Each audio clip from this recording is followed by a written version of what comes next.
அன்புள்ள கும்ப ராசி அன்பர்களே வணக்கம். கும்ப ராசியினருக்கு 2026ஆம் ஆண்டு மார்கழி 17ஆம் தேதி வியாழக்கிழமை அன்று பிறக்கிறது. அன்றைய தினம் சிறப்பான பிரதோஷ நாள். கும்பராசிக்காரர்களுக்கு 60 மதிப்பெண்கள் தரப்படுகிறது. கும்பராசிக்காரர்கள் சிறிது காலமாக வீடு வாங்குவது, வீடு கட்டுவது அல்லது நிலம் வாங்குவது பற்றி யோசித்துக் கொண்டிருந்தால் 2026ஆம் ஆண்டு மிகவும் சாதகமாகவே இருக்கும்.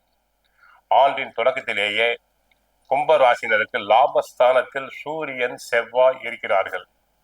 சூரியன், செவ்வாய், புதன், சுக்கிரன் 4 கிரகங்களும் உங்களுடைய லாபஸ்தானத்தில் குரு பார்வையோடு இருக்கிறார்கள். குடும்பத்தை பொறுத்தவரை 7.5 சனியில் தன குடும்ப வாக்குஸ்தான சனி நடக்கிறது. அவ்வப்போது கணவன் மனைவியிடையே வாக்குவாதம் உண்டாகும், உடல்நல குறைவு உண்டாகும். ராசியில் ராகு, 7ல் கேது இருக்கிறார். கவனம் தேவை. சிலருக்கு ஸ்கின் டிசீஸ் வரலாம். ஆனால் குரு 5ல் இருப்பதால் தேவைக்கு ஏற்றபடி எதிர்பாராத உதவிகள், பண உதவிகள் கிடைக்கும். ஜூன் 2ஆம் தேதி குரு 6ஆம் இடத்துக்கு செல்கிறார். பகை ஸ்தானம், நோய் ஸ்தானத்துக்கு சென்றால் கூட அவன் 9ஆம் பார்வையாக தங்களுடைய தன குடும்ப வாக்குஸ்தானத்தில் உள்ள சனி பகவானை பார்ப்பது நன்மை தரும். சுபகாரியம் நடைபெறும். ஆரோக்கியத்தை பொறுத்தவரை சிறு சிறு உபாதைகள், கால்வலி, கைவலி, மூட்டு வலி, முதுகு வலி வரலாம். உத்தியோகத்தை பொறுத்தவரை அதிக வேலை பளு, பிறர் வேலைகளையும் தாங்கள் சேர்த்து செய்ய வேண்டியிருக்கும். உயர் அதிகாரியுடைய கண்டிப்புக்கு ஆட்படலாம். உத்தியோகத்தில் தங்களுக்கு நியாயமாக கிடைக்க வேண்டிய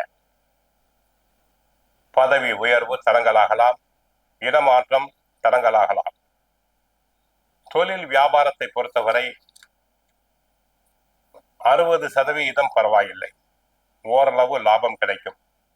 பழைய கடன்களை அடைப்பீர்கள். தொழிலாளர்கள் நன்றாக ஒத்துழைப்பர். விவசாயத்தை பொறுத்தவரை 50% பரவாயில்லை, விவசாயம் தங்களுக்கு கையை கரிக்காது, நஷ்டமும் உண்டாக்காது. கலைத்துறை அன்பர்களுக்கு நன்மை. ஆடல், பாடல், நாட்டிய துறையில் நண்பர்களுக்கு வருமானம் பெருகும். சிலர் கலை நிகழ்ச்சிகளுக்காக வெளியூர், வெளிநாடு, வெளி மாநிலங்கள் சென்று வரலாம். அரசியல் துறையில் நன்மை. தற்சமயம் ஆண்டின் துவக்கத்திலேயே அரசியல் சம்பந்தப்பட்ட கிரகம் சூரியனும் சுக்கிரனும் சாதகமாக இருக்கிறார்கள்.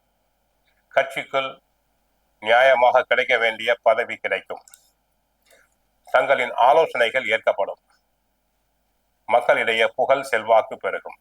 மாணவர்களை பொறுத்தவரை படிப்பில் கவனம் தேவை. கெட்ட சகவாசம் கூடாது. நன்றாக படித்தல் வேண்டும். பெற்றோர் சொற்படி, ஆசிரியர் சொற்படி கேட்குதல் வேண்டும்.